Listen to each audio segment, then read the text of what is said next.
Hi everyone, this is Charles Lee with Livy Farms. So what I'm gonna do today is I received a package from Paco Fausto. As you know that Livy Farms, we only source our dragon fruit varieties. There are all kinds of dragon fruit varieties behind me from trustworthy and well reputable resource. So I'm gonna do a dragon fruit cuttings unboxing today. So yeah, so today for the part one of this video, I'm just gonna do an unboxing to let you guys see what is in this package. Without further ado, let's open up this box.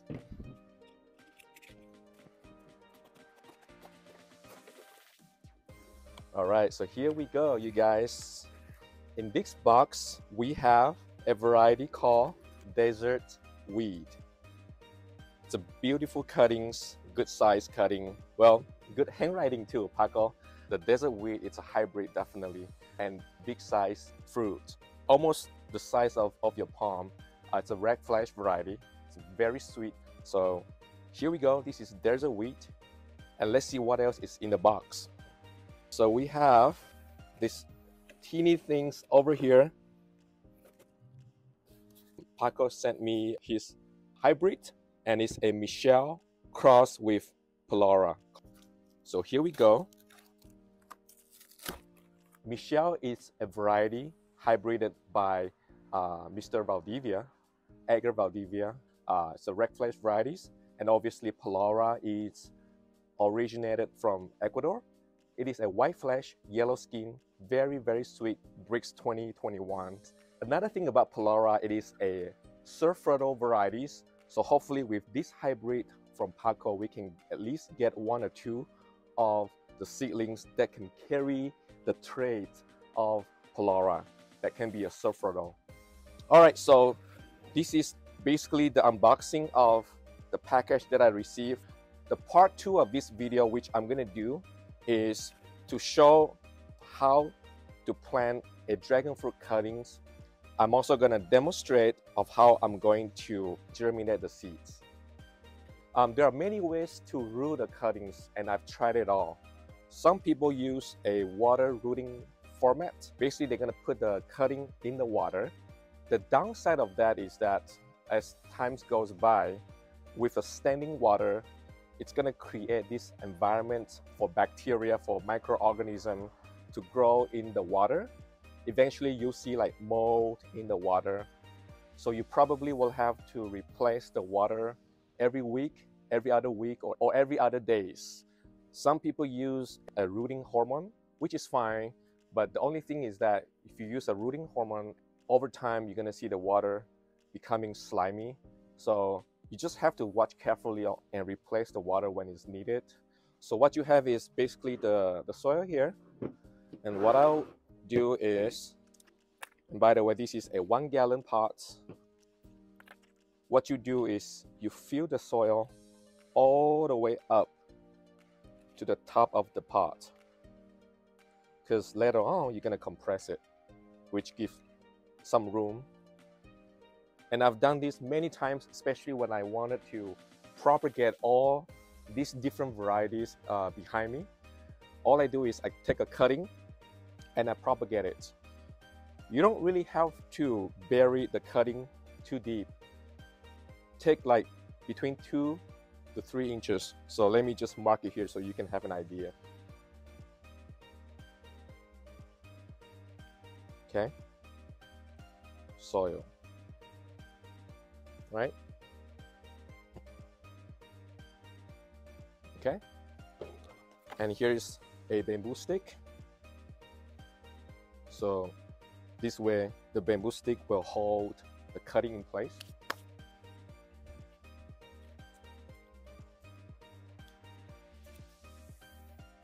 And then just tie it.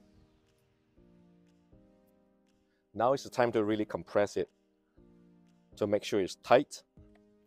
So it would drop down like between 1 to 2 inches down. But this is the perfect height. And last but not least, just apply very light water.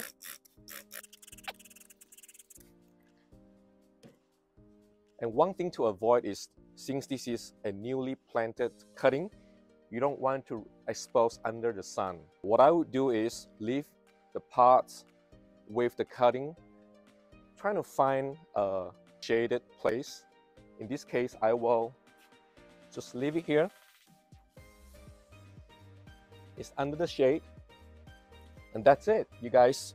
In about 2 weeks, 3 weeks, just leave it like that, and you can come back and check on the cutting. From time to time, you can try to pull it, and if you feel any resistance, which means the cutting already rooted. All right, next, let's try to open this package of seeds. So this is a Michelle cross Palora. Trying to open up gently, see what we got. All right, so here we have all the seeds. So first of all, let me show you the mix I'm using for germinating seeds. The majority of the ingredients, I'm gonna use peat moss.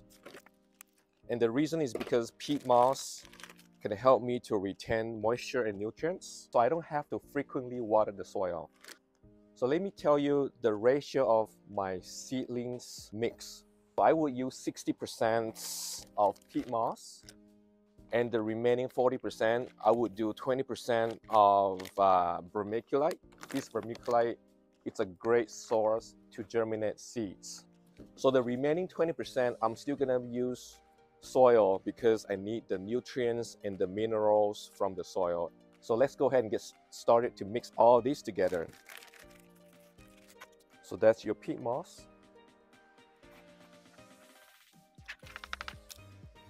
Soil. And vermiculite.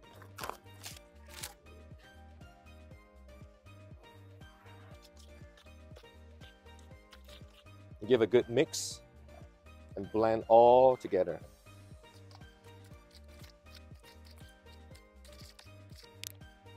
And this is what I'm gonna use. I got this from a Costco. I think they put like chocolate muffin in there. I already make holes at the bottom and the top. So this way you can still close it up. Now, apply some water. And I just want to point out one thing really quick. So once you close the container, you still want to leave enough gap for the seedlings to grow. You can see it's about 1/3 of the soil plus 2/3 of the room that I'm going to reserve for my seedlings. You're gonna use the same mix. Put it in a small ball like that. Now with the seeds,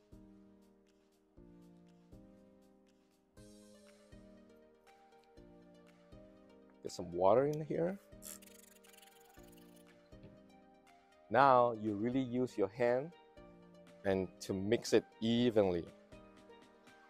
Get a good mix before we apply it to the container. So one thing to avoid is to try not to put it close to the edge of the container, because we don't want the seedling germinated and they grow at the corner or the edges of the container.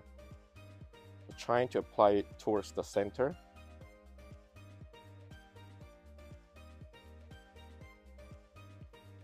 And last but not least, we want to cover it with another layer on top of the seeds. Some water. And finally,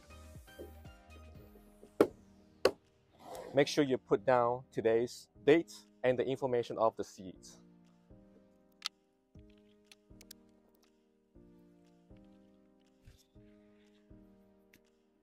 Today's date,